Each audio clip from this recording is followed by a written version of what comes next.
Question number 16 मित्रांनो, एकदम सोपा आहे हा क्वेश्चन. काय म्हणतोय, ए मॅट्रिक्स दिलाय 2/3 चा, बी मॅट्रिक्स दिलाय 3/2 चा, ए बी चा इन्व्हर्स काढा म्हटलंय. सरळ सरळ आपण अगोदर ए बी काढून घेऊ. ए बी काय होऊन जाईल, मॅट्रिक्स दोघांचा प्रोडक्ट करायचा आहे. ठीक आहे, म्हणजे या तिघांचं प्रोडक्ट या तिघांसोबत 1 1 सोबत, 2 -3 सोबत आणि 1 0 सोबत. काय झालं बघा बरं, या तिघांचं प्रोडक्ट 1 1 जा 1, 2 3 जा -6, 1 -6 म्हणजे -5 आणि 1 आणि 0 0, हा झाला -5.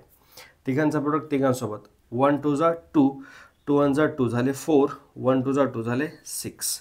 या तिघांचा प्रोडक्ट या तिघांसोबत -1 × 1 -1, -1 1 × -3 -3, -1 -3 -4 झाले आणि हा 0 -4.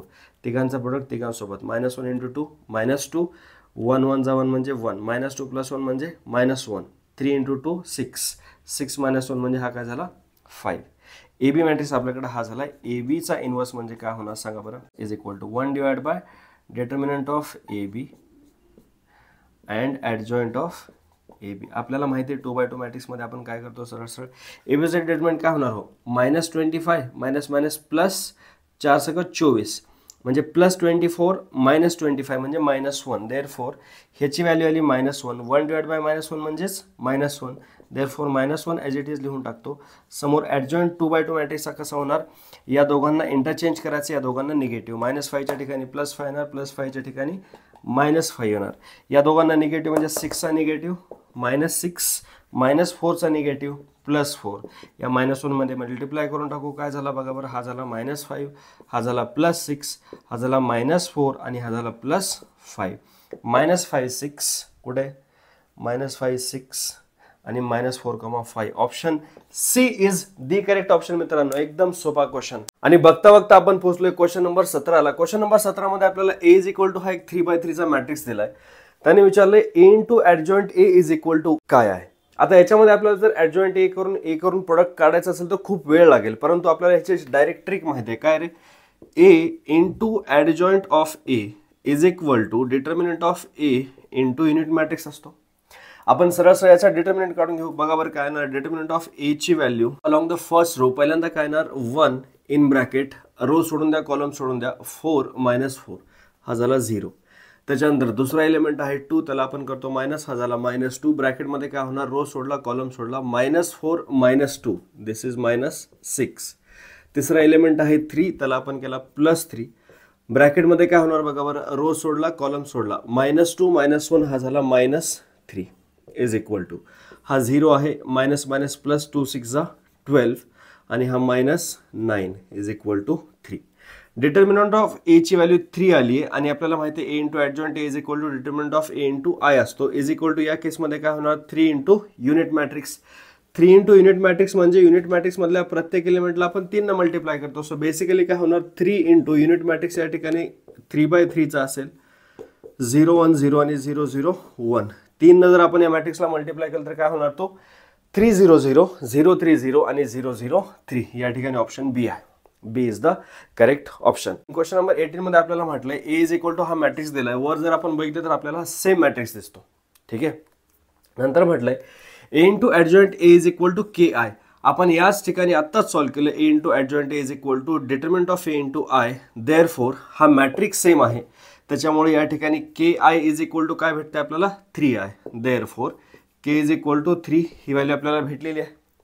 त्याच्यानंतर आपल्याला म्हटलं के + 1 होल रेस टू 4. के ची व्हॅल्यू 3 आहे, 3 + 1 whole race to 4 is equal to 4 raise to 4. 4 चौक 16, 16 चौक 64, 64 चौक 256. Option A is the correct option. And now let's go to question number 19. काय म्हटलं आपल्याला, if A is equal to एक 2/2 चा मॅट्रिक्स दिला such that a² - 4a + 3 unit matrix is equal to 0 म्हटलंय. 0 याला आपण नल मॅट्रिक्स म्हणू शकतो. देन ए इन्व्हर्सची व्हॅल्यू विचारली. आपल्याकडे 2/2 चा मॅट्रिक्स आहे. ए इन्व्हर्सची व्हॅल्यू आपण डायरेक्टली पण काढू शकतो. 1 / डिटर्मिनंट ऑफ ए काय ना 2 2 जा 4 मायनस हा +1 इज इक्वल टू काय झाला 3. 4 - 1 इज इक्वल टू 3 आणि या ठिकाणी या दोन एलिमेंटला आपण इंटरचेंज करू. 2 2 या दोघांना मायनस करू म्हणजे हा झाला 1 आणि 1. हा झाला सरळ सरळ आपला ए इन्व्हर्स.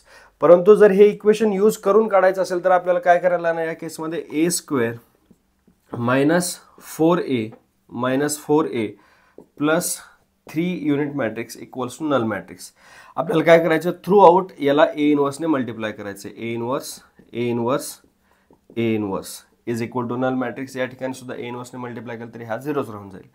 ए इनवर्स आणि ए मधला एक पॉवर कॅन्सल, काय होणार सरळ सरळ हा A inverse. A स्क्वेअरला me A into ए लिहितो मायनस हा 4 कॉन्स्टंट आहे लेफ्टला लिहितो ए इनवर्स इंटू ए झाला प्लस हा 3 लेफ्टला लिहितो A inverse into unit matrix is equal to A inverse into null matrix म्हणजे null matrix. A inverse into A हा झाला युनिट मॅट्रिक्स, लिहायची काहीच गरज नाही, उरला ए. ए इनवर्स इंटू ए हा झाला युनिट मॅट्रिक्स, लिहायची काहीच गरज नाही. A inverse is equal to A inverse as it is राहून जाईल. सो आपल्याकडे उरलं काय, A is equal to A minus हा मायनस ॲज इट इज हा 4 लिहिला आहे आपण. ए इनवर्स इंटू आय म्हणजे या ठिकाणी हा युनिट मॅट्रिक्स आहे plus 3 into A inverse is equal to 0. A inverse into unit matrix is equal to A inverse. आता आपल्याला ए इनवर्सची व्हॅल्यू पाहिजे याच्यामध्ये, सो मी ए इनवर्सच्या टर्मला पलीकडे पाठवतो. काय होणार बघा बरं, 3a inverse is equal to या दोन पलीकडे पाठवून देऊ. काय होणार मायनस ए प्लस 4 इंटू युनिट मॅट्रिक्स. 3ला आपण थ्रू डिवाइड करून टाकू, हा 3 इथे गेला, देअरफॉर ए इनवर्सची व्हॅल्यू ही येणार. मग आता आपल्याला काय करायचं, 4 into unit matrix minus A whole divide by 3 करायचं. आपल्याला या ठिकाणी सेमच आन्सर मिळून जाईल. काय होणार बघा बरं, इज इक्वल टू याला मी लिहिताना थोडं सिम्पल टर्म्समध्ये लिहितो. 4/3 into unit matrix 4/3 into unit matrix minus A divide by 3 is equal to. आता बघा 4/3 न युनिट मॅट्रिक्सला जर मल्टिप्लाय केलं तर काय होणार, हा 4/3 0 0 4/3 मायनस ए बाय 3. एच्या सगळ्या एलिमेंटला आपण 3 न मल्टिप्लाय करायचं, सॉरी डिवाइड करायचं. काय होणार, हा 2/3 मायनस 1/3 हा काय होणार मायनस 1/3 आणि हा 2/3. आता बघा बरं सरळ सरळ दोन मॅट्रिसेस आपल्याला सबट्रॅक्शन करायचं. 4/3 मायनस 2/3 काय येणार आपल्याकडे, हा 2/3. या ठिकाणी बघा 2/3 आलाय. त्याच्यानंतर 0 मायनस ऑफ मायनस 1/3 म्हणजे काय होणार, तो 1/3. सो या ठिकाणी बघा आपल्याकडे हा मॅट्रिक्स आलाय. परत अजून 0 मायनस ऑफ मायनस 1/3 म्हणजे प्लस 1/3 1/3. त्याच्यानंतर 4/3 मायनस 2/3 म्हणजे 2/3. येते लक्षामध्ये. सो तुम्ही या मेथडने इनवर्स काढला काय किंवा या मेथडने इनवर्स काढला काय, दोन्ही मेथडने आन्सर तुमचा सेमच येणार आहे. या ठिकाणी आपल्याकडे 2/3 किंवा 1/3 जर आपण बाहेर काढला 2 1 1 2 option B is the correct option. Question number 20 माझ्या प्रिय मित्रांनो काय म्हणतोय बघा, if omega is a complex cube root of unity and A is equal to omega 0 0 omega then A inverse is equal to what. एकदम सोपा question आहे. सरळ सरळ अगोदर ए इनवर्सची व्हॅल्यू काढू. काय होऊन जाईल बघा, डिटर्मिनंट ऑफ ए ची व्हॅल्यू आपल्याकडे येते omega into omega omega square minus 0 is equal to omega square.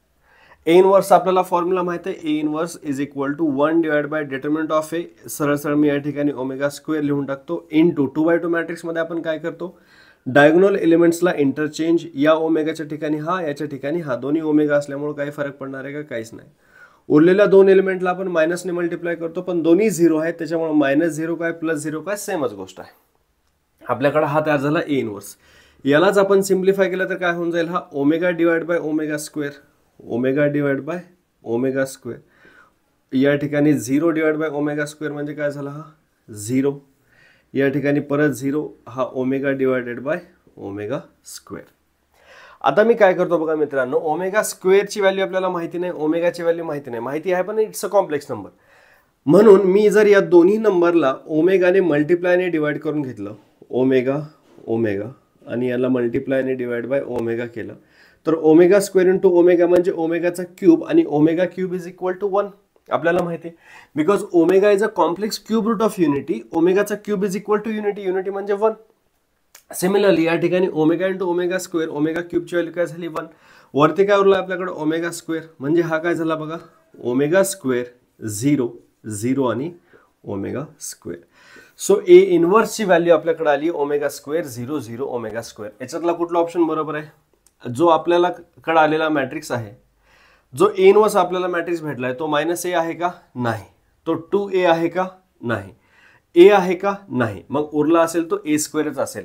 असं या ठिकाणी मी ऑप्शन्स एलिमिनेट करून डायरेक्ट आन्सर पर्यंत पोहोचू शकतो. एखाद्याला जर असं करता येत नसेल किंवा डायरेक्टली ए स्क्वेअर कसं आलं हे समजत नसेल तर बघा बाकी 3 तर ऑप्शन क्लिअर कट नाही आहेत. या ठिकाणी ए स्क्वेअर आहे की नाही कन्फर्म करण्यासाठी आपण ए चा प्रोडक्ट ए सोबत घेऊ. काय होणार बघा बरं, हा मी ए इंटू ए लिहिला, काय होईल बघा बरं दोघांचं प्रोडक्ट दोघांसोबत ओमेगा ओमेगा ओमेगा स्क्वेअर 0 0 0. पहिला एलिमेंट काय आला ओमेगा स्क्वेअर. त्याच्यानंतर दोघांचं प्रोडक्ट दोघांसोबत ओमेगा 0 0 ओमेगा दोन्ही सुद्धा काय झाले 0. त्याच्यानंतर 0 इंटू ओमेगा ओमेगा इंटू 0 हा सुद्धा काय झाला 0. त्याच्यानंतर ह्या दोघांचं प्रोडक्ट ह्या दोघांचं 0 0 0 ओमेगा इंटू ओमेगा काय झाला omega square. Here is the answer. या व्हिडिओमध्ये तुम्हाला काही जरी डाऊट असेल सरळ कमेंट सेक्शनमध्ये जायचं आणि विचारायचं. मजाक करत नाही, चॅनलवरती हजारो कमेंट येतात, मी सगळ्यांना रिप्लाय करतो, तुम्हाला सुद्धा 100% करणार. माझं नाव स्पार्क, मी शिकवतो मॅथ्स, लक्षात ठेवा.